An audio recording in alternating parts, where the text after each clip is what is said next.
আসসালামু আলাইকুম সবাই, আশা করি সবাই ভালো আছেন যে যেখানে আছেন। আমি এখানে একটা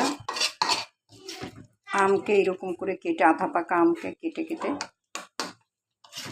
রংপুরের হাড়ি ভাঙ্গা আম, সে আমকে কেটে কেটে এইভাবে আচার করে নিচ্ছি। আচারটার মধ্যে আমি দিলাম কুচি করে রসুন দিলাম, কুচি করে আদা দিলাম, তারপরে পেঁয়াজের হলুদের গুঁড়ো, মরিচের গুঁড়ো, ধনের গুঁড়ো, জিরার গুঁড়ো, তারপরে এলাচ, দারচিনি, লং, চিনি, সরিষার তেল,